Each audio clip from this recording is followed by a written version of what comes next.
प्रणाम। आप कुर्सी पे विराजेंगे। कुर्सी कुर्सी आप जी, अब मोहन भागवत जी हैं, राष्ट्रीय स्वयंसेवक के अभिसंघ प्रमुख है हमारे जी। इधर इधर एक आसन भी इस पे बिछा दे। आप विराज जी।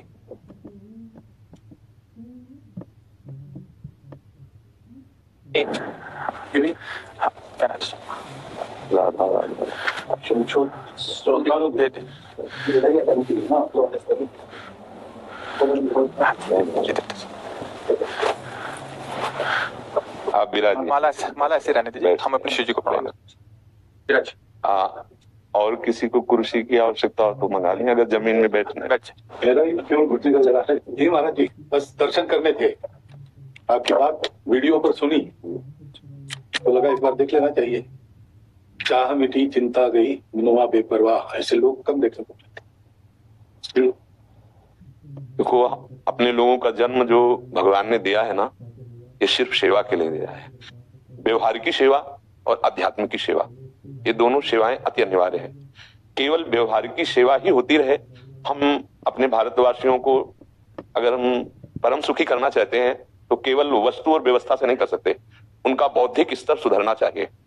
आज हमारे समाज का बौद्धिक स्तर गिरता चला जा रहा है, बहुत चिंता का विषय है। हम सुविधाएं दे देंगे, हम विविध प्रकार की भोग सामग्रियां दे देंगे, लेकिन उनके हृदय की जो मलिनता है, जो हिंसात्मक वृत्ति है, जो अपवित्र बुद्धि है, ये जब तक ठीक नहीं होगी तब तक हमारा देश धार्मिक देश है। हमारे यहाँ धर्म की प्रधानता है। तो इसी बात को बार बार हम सबसे निवेदन करते हैं कि ये जो हमारी नई पीढ़ी है, इसी से हमारे राष्ट्र की रक्षा करने वाले प्रकट होते हैं। जो विद्यार्थी जन है, उन्हीं में कोई एमएलए बनता है, उन्हीं में कोई सांसद बनता है, उन्हीं में कोई मुख्यमंत्री बनता है, उन्हीं में कोई राष्ट्रपति या प्रधानमंत्री बनता है, उन्हीं में अपने लोग भी सब थे। अब हमारी शिक्षा केवल आधुनिकता का स्वरूप लेती जाए और व्यभिचार प्रवृत्ति, व्यसन प्रवृत्ति, हिंसा प्रवृत्ति, ये नई पीढ़ी में देखकर बहुत असंतोष हृदय में होता है। इसीलिए कितनी भी शरीर में पीड़ा हो, हम प्रयास करते हैं जितने से जितने सामने हमारे भगवत स्वरूप जन आते हैं, पहले बुद्धि शुद्ध होनी चाहिए। मय्येव मन आदत्स्व मयि बुद्धिम निवेश है, तो निवशिष्यति मय्येव अत ऊर्ध्वम न संशया, तो मेरे में ही निवास करेगा, अर्थात भगवदानंद में। अविनाशी जीव कभी भोग विलास में तृप्त हो ही नहीं सकता। हम अगर अपने राष्ट्र की विशेष सेवा, तो हमारे धर्म का परिचय जैसे आप जन करते हैं, धर्म का हमारा क्या स्वरूप है, हमारे जीवन का लक्ष्य क्या है। हमें जितना राम जी प्रिय है, कृष्ण जी प्रिय है, उतने भारत देश हमारे लिए प्रिय है। जैसे राम भक्त कृष्ण भक्त, वैसे ही हमारे भारत देश का हर जन जन हमारा आदरणीय और पूजनीय। पर अब जो मानसिकताएं बन रही हैं, वो हमारे धर्म और हमारे देश के लिए लाभदायक नहीं होंगी। व्यसन का इतना बढ़ता स्वरूप, व्यभिचार का इतना बढ़ता स्वरूप, हिंसा का इतना बढ़ता स्वरूप, ये बहुत ही विपत्तिजनक है। अगर ये बढ़ता रहा तो हम विविध प्रकार की सुख सुविधाएं देने पर भी अपने देशवासियों को सुखी नहीं कर पाएंगे, क्योंकि सुख का स्वरूप विचार से होता है। सुख और दुख की स्थिति सत्य नहीं है, आगमा पाइनो अनित्यास, लेकिन हमारा विचार, और विचार हमारा गंदा हो रहा है। बस हमारा उद्देश्य यही है कि हमारे देशवासियों का विचार शुद्ध होना चाहिए। अगर विचार शुद्ध है तो राष्ट्र प्रियता, जन सेवा, समाज सेवा, ये सब स्वाभाविक होने लगेगा। और विचार अशुद्ध है तो सुविधाएं बहुत है, उनका दुरुपयोग हो रहा है। तो बस आप सबसे बड़े बड़े जो उपदेष्टा जन हैं, जो बड़े बड़े धर्म की रक्षा के लिए भगवान ने जिनको भेजा है, उन सबसे यही प्रार्थना है कि सब व्यवस्था करते हुए हमारे देशवासियों की बुद्धि अध्यात्म को समझे। बिना अध्यात्म को समझे दुख सुख की समानता बिना किए परम सुख का अनुभव हो ही नहीं सकता। इस मायाकृत भोग पदार्थों को भगवान ने दुख योनया कहा है। मानो एक बोर्ड लगा दिया, दुखालयम अशाश्वतम।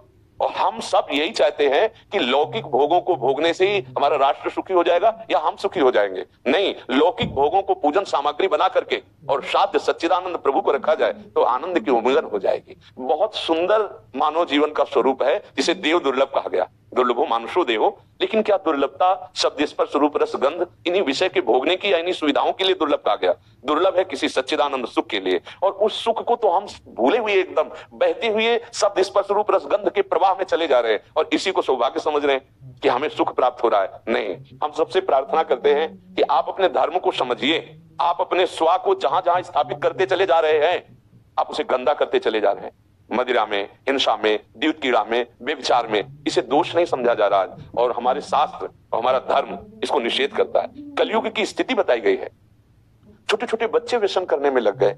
आज स्कूली विद्यार्थी जिनको ब्रह्मचर्य से पुष्ट होना चाहिए वो ब्रह्मचर्य नष्ट कर रहे हैं। ये बड़ा चिंता का विषय है। हमारे देश के लिए जो जवान चाहिए, हमारे देश के लिए जो भक्ति चाहिए, उसमें बुद्धि और शरीर बल दोनों होना चाहिए। शरीर बल क्षीण हो रहा है क्योंकि व्यभिचार प्रवृत्ति में बहुत कमजोर अवस्था में, जैसे गेहूं की फसल है और गलेथ में काट ली जाए तो न दाना मिलेगा न सही भूस मिलेगा, ऐसे ही 20 वर्ष की अवस्था तक यदि ब्रह्मचर्य नष्ट कर दिया जाए तो वो गृहस्थ के योग्य में नहीं रह सकता। राष्ट्र सेवा की क्या बात है। हमारे राष्ट्र सेवा के लिए बहुत विशाल हृदय की आवश्यकता है, हमारे शरीर को बहुत स्वस्थ रखने की आवश्यकता है, तभी हम समाज सेवा, राष्ट्र सेवा। तो शरीर और बुद्धि दोनों का स्वस्थ होना बहुत आवश्यक है। तो शरीर को तो नष्ट किया जा रहा है विषय भोगों में। लोग समझने लगे हैं कि मांस खाने से हमारा स्वास्थ्य अच्छा रहेगा, हम बलवान बनेंगे। अध्यात्म बल नहीं तो तेरे शरीर की चर्बी बढ़ा ले, लेकिन तू न काम पर विजय प्राप्त कर सकता, न क्रोध पर, न लोभ पर, न मोह पर, न हिंसा पर। फिर क्या जीवन। तो इसीलिए हमारा बार बार हृदय में सबसे प्रार्थना है, जिस संत भगवान भी आते हैं कि देखो इस समय आवश्यकता विचार शुद्ध करने की है, आहार शुद्ध करने की है, आचरण शुद्ध करने की है। हमारे देश ने चरित्र की पूजा की है। रावण किसी बात में कम नहीं था। आज भी कोई शिव अगर अभिषेक होता है तो तांडव स्तोत्र उसी का गाया जाता है, जटाटवी गलत ज्वल प्रभा पावित स्थले। ऐसा विद्वान और ऐसा बलवान जो 20 बार जैसे झूला आराध्य देव को झुलाया जाए, ऐसे महादेव सहित पार्वती को बाजुओं पे झुलाया, वो महाबली चरित्रहीन हो गया तो अपने देशवासियों ने राक्षस कह दिया उसको। चरित्र, आज हम चरित्र पर ध्यान ही नहीं दे रहे। चरित्र बेचना मतलब कोई समझ में नहीं आ रहा। छोटे छोटे बच्चे चरित्रहीन हो रहे हैं। हमारा राष्ट्र संकट में पड़ जाएगा अगर हमारे बच्चे व्यवस्थित नहीं हुए, उनकी बुद्धि शुद्ध नहीं हुई, उनका स्वास्थ्य ठीक नहीं रहा। कौन आगे चलकर के, यही पीढ़ी तो है ना, इन्हीं में से तो निकलते हैं हमारे राष्ट्र भक्त, भगवत भक्त, देश सेवी। तो सबसे ये प्रार्थना है कि हमारे नई पीढ़ी को सुधारा जाए, उनकी मानसिकता, उनका बौद्धिक स्तर सुधरे, क्योंकि भगवान ने हमें सेवा के लिए भेजा है सबको। चाहे जितना एकांत गुफा में भजन करे, उसकी भजन की सिद्धि समाज सुधार में लगेगी। अगर समाज सुधार में नहीं हुई तो खास बात नहीं हुई। अपना उद्धार कर लेना कोई खास बात नहीं है। खास बात है अपने जीवन को सत्य और तप में तपा करके समाज को प्रदान कर देना। हाँ, विविध प्रकार से हमारे समाज को सुख पहुंचे, इसी में भगवान विराजमान है। बहुनाम जन्म नाम अंते ज्ञानवान माम प्रपद्यते वासुदेवा स्वरम इत्सम आत्मा सुदुर्लभा। भगवान कहते हैं बहुत जन्मों की आराधना के बाद ऐसा विवेक जागृत होता है, ऐसा ज्ञान प्राप्त होता है कि सबके हृदय मंदिर पर भगवान वासुदेव विराजमान है। और ये अगर लक्ष्य बन गया तो संसार की सेवा करते हुए वो भगवान को प्राप्त हो जाएगा।